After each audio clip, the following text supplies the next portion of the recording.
Tonight on Chronicle. My daughter. You shot your daughter and your wife? No. A deadly reality in South Carolina. He shot me in the side of the face. I could hear the bullets around me. A state where women are killed by the men closest to them at an alarming rate. The urgent call to stop the power and control. I don't want that for anybody else because it's a horrible nightmare. And get out safely before it's too late. Every time they beat you, it takes something away. Mommy loves you. I miss you very much. Tonight on Chronicle, living in fear.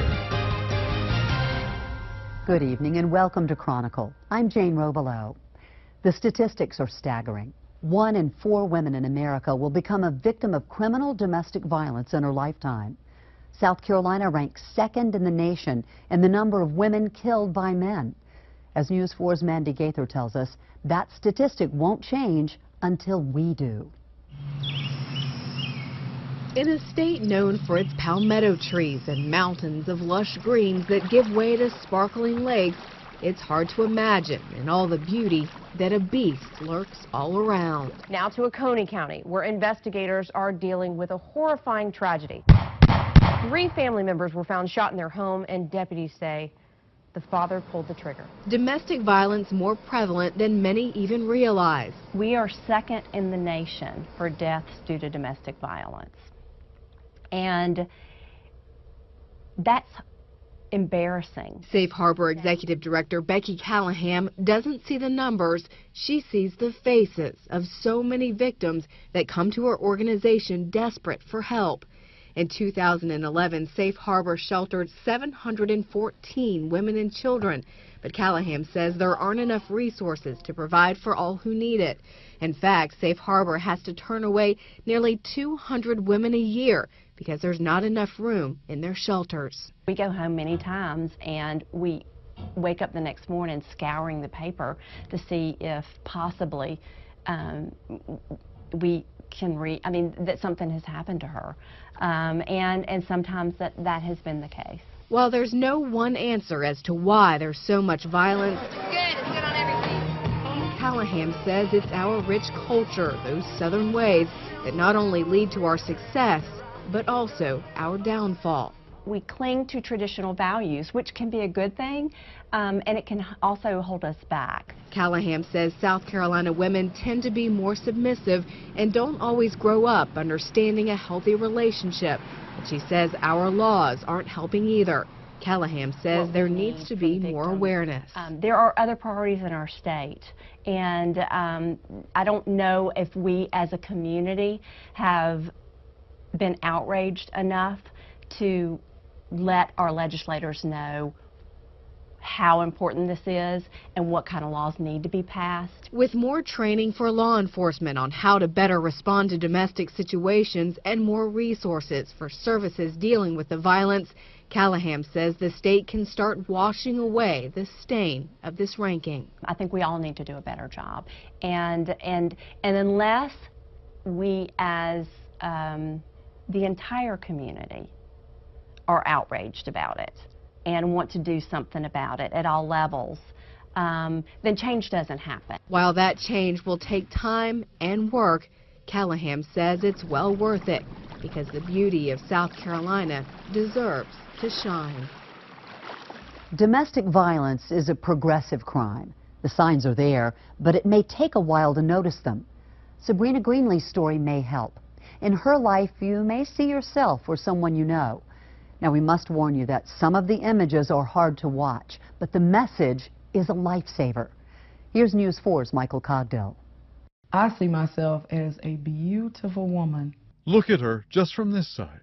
I feel great when I look at the scars now. And you miss the dark side. They're just scars. Somebody tried to hurt me, but they didn't succeed. Well before a woman did this to Sabrina Greenlee, men had driven her deep into the dark of believing it's normal to take a beating. I learned quickly to go in a fetal position because until he just got tired of beating me. Most men for Sabrina became like lines on a highway. A lot of bruises, a lot of black eyes. one after another, all pretty much the same. And then he would pick me up, put me in the bed. He would bring me a wet cloth, and he would tell me he loved me and that he would never do it again.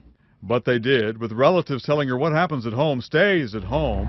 To hit the road and escape was never an option. Jealousy, I confused jealousy with love very, very early on. So early she was a teenager, and one of the men so jealous, a look out a car window could set him off. You know how I am. So you intentionally looked over there in that other car at that man, and you know that bothers me. So next time, you know, just don't do it, and it won't aggravate me, and I won't beat you. And into that kind of darkness, it all accelerated toward her catastrophe of 2002. It was that year, in a fit of jealous rage, the girlfriend of a man in Sabrina Greenlee's life launched the attack that would soon come to feel like her private alleyway, straight to hell on earth. She comes out, she calls my name loudly. I turn around, and automatically she splashes me in the face.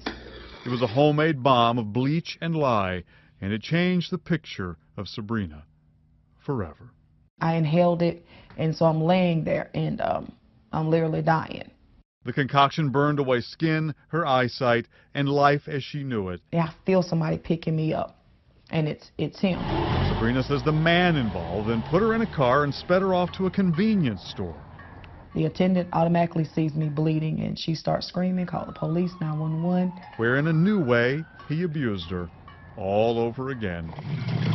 They get me to the sink, and automatically I don't hear his voice anymore. He's gone. He left me there to die, pretty much. Never seen him again until court. She wouldn't see anything, including the scars, for 3 years.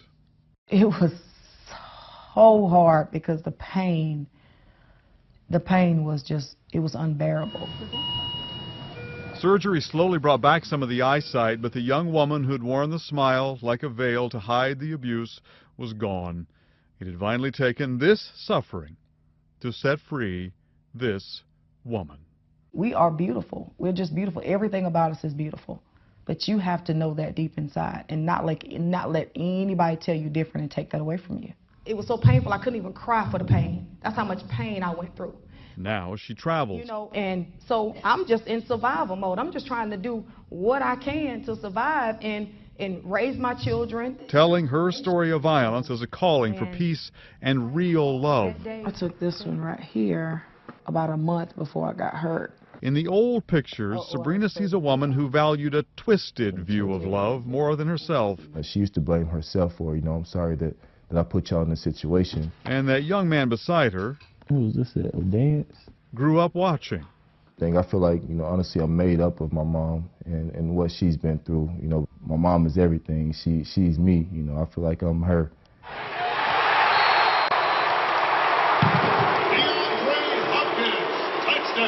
DeAndre Hopkins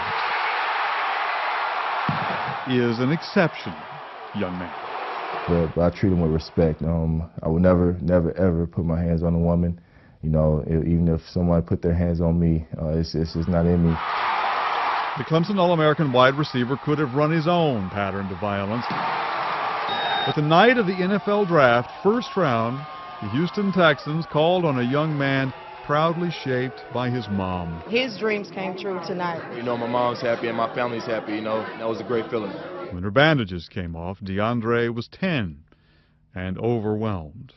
And she unwrapped her face and showed us. And, it was, I didn't even know it was my mom. I couldn't, I know, honestly, I just knew because of her voice, but I didn't, just looking at her, I was like, this isn't my mom.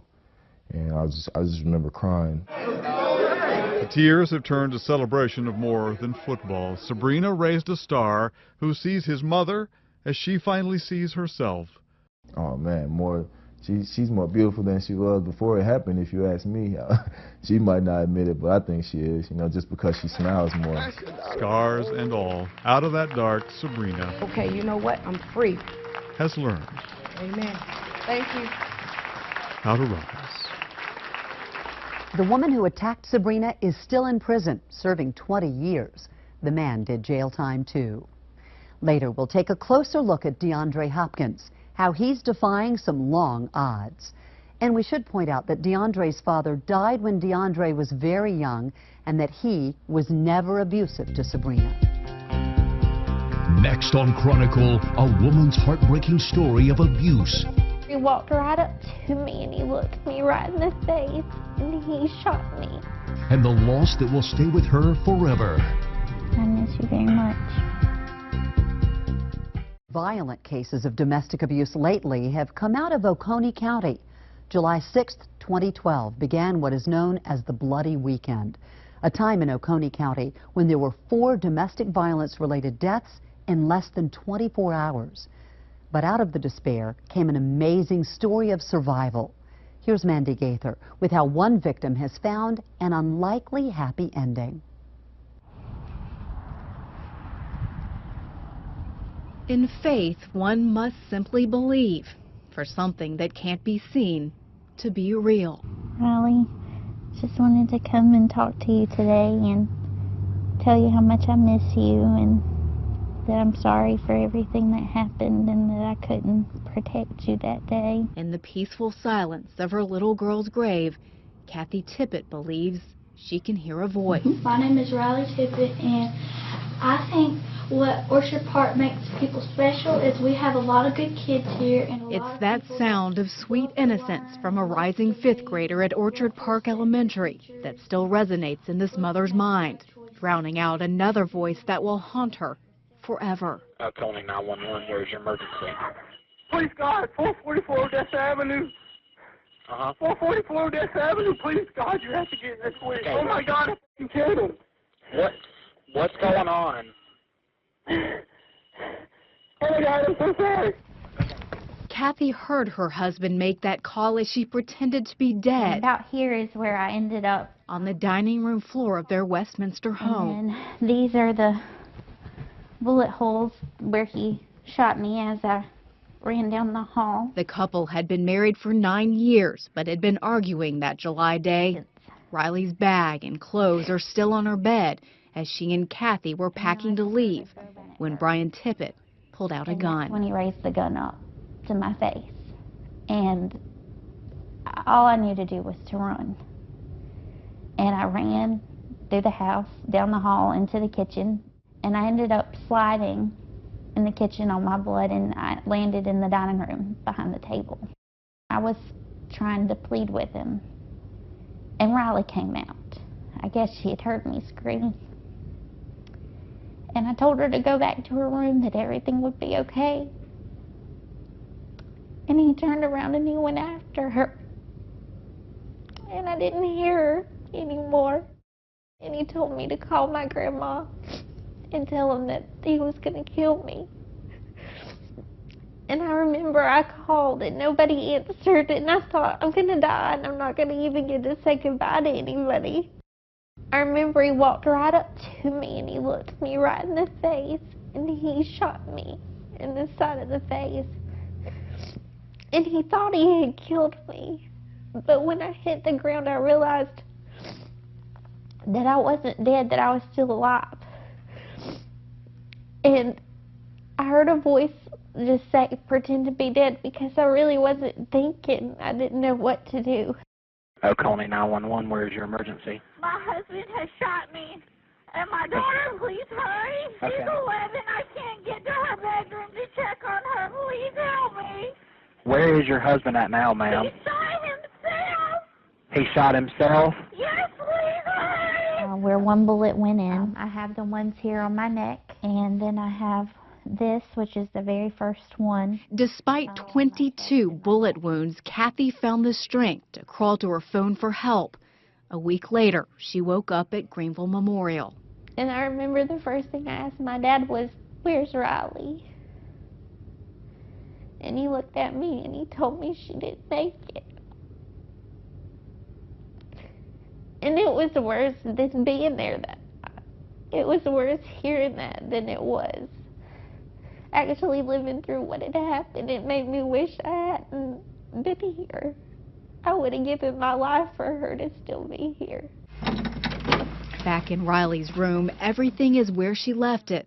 A light still burning bright, despite the darkness that once fell over this place. It's hard to look at the bullet holes, but when I look at her toys and think about her being in here and playing and making her jewelry, it hurts, but at the same time I'm always happy because I know that's what she loved to do. When you love someone so much, it's hard to let them go, something Kathy still struggles to do. Happy birthday to you. But on what would have been Riley's 12th birthday, once again, a little girl's voice pushed Kathy to release the pain. If you would please just release your balloons toward heaven today. And hopefully somehow I just feel that God is letting a special young lady know that there's some special people thinking about her right now. And I can hear her, Mama, you need to get up, you need to get out, you need to do something. She wouldn't just sit at home and dwell on it. She would have went out and lived her life, you know, and kept my memory alive. So that's what I do for her. Kathy doesn't know why she's alive, but it's her faith that makes her know there's a reason, a stronger power guiding her way that has now led her down the path of a new plan. This is my baby boy. With faith comes hope and love, something Kathy found in Emmett, a friend she's known for years. And one agonizing year after she lost her daughter, the couple welcomed a son. I immediately thought of Riley because she had told me the last couple of years, I want a baby brother.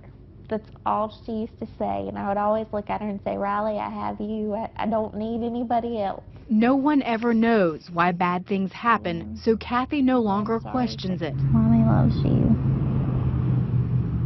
I miss you very much. Instead, embracing her precious memories, her faith, and now her future, while listening for that sweet voice that'll stay with her forever. Like Miss Karen, she cooks very good. Kathy Tippett's story highlights the need to provide a shelter for abused women in Oconee County. Mandy Gaither now with why some believe a safe place could mean the difference between life and death. At the gazebo where she was married, Kay Davis can still feel one of the happiest days of her life, but it was also the beginning of her worst. I could hear the bullets around me. I knew he was going to shoot me. A relationship that Davis says revolved around fear soon turned violent. On a day when deputies were called to help, an incident report shows Davis's husband sat with 2 pistols and a shotgun before she made it to a neighbor's house. I didn't even want to write a report. I was so ashamed. To this day, Davis remembers staying because she had nowhere else to go. There was no shelter in Oconee County for her to turn to, despite a growing number of abuse cases. You've got men and women that did have jobs. The economy has hit us. They're getting laid off. So what do you have with all that? You've got less income coming into the family. That creates stress. As Oconee County's domestic violence investigator, Sergeant Kevin Kane sees up to 260 cases a year.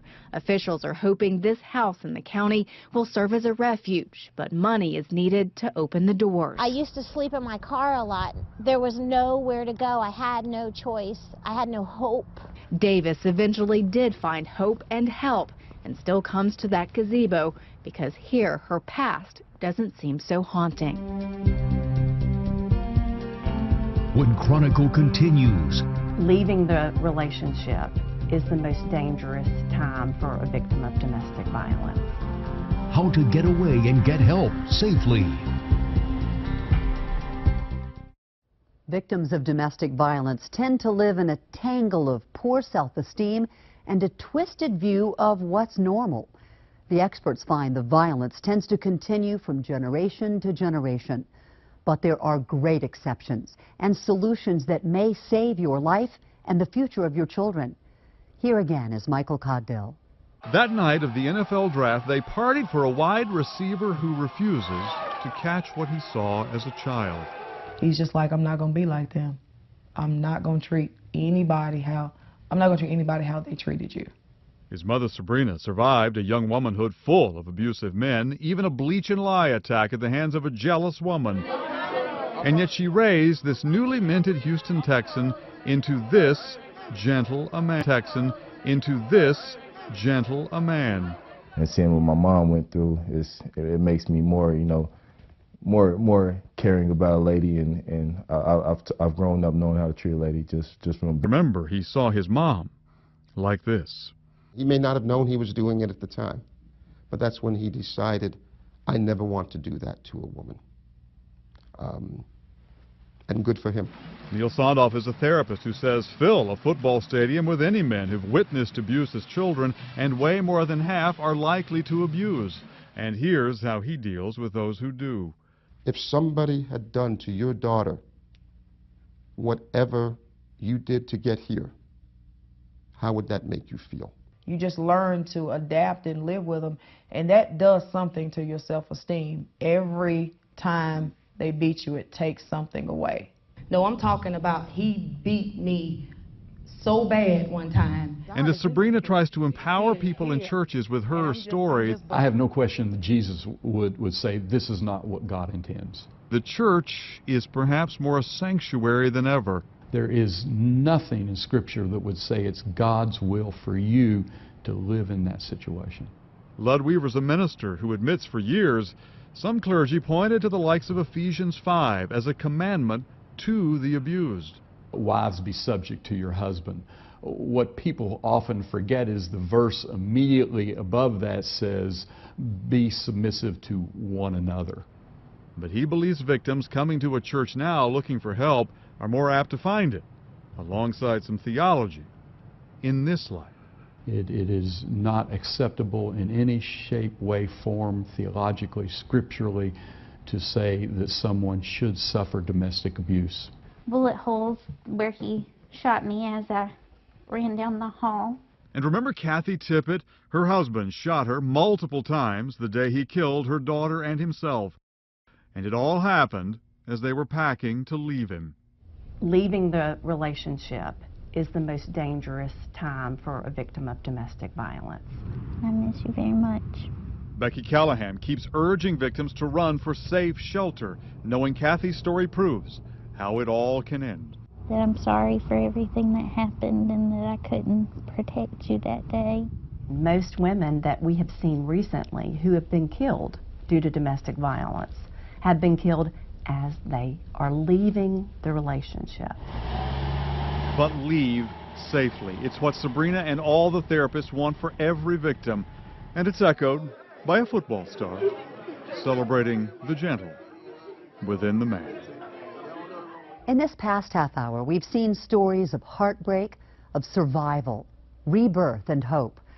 For the many victims still living in fear, we urge you to get out safely before it's too late. And if your need is urgent, call 911. There are also crisis hotlines where professionals can help you with a safety plan to make sure that when you do try to leave, it doesn't cost you your life. For Greenville and the Western Upstate, call 1-800-291-2139. For Spartanburg and the Eastern Upstate, call 1-800-273-5066. In North Carolina, the number to call is 1-888-997-9124. And in Georgia, call 1-800-33-HAVEN. That's 1-800-334-2836. You can call these hotlines at any time of the day or night. Now, if you missed any of these numbers, don't worry. We have them all on our website. Just look for the Chronicle Living in Fear story on WYFF4.com. It's in the feature section on the front page.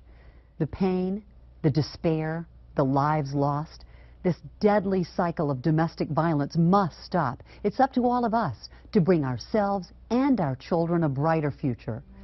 Thank you for joining us for Chronicle Living in Fear. Good evening.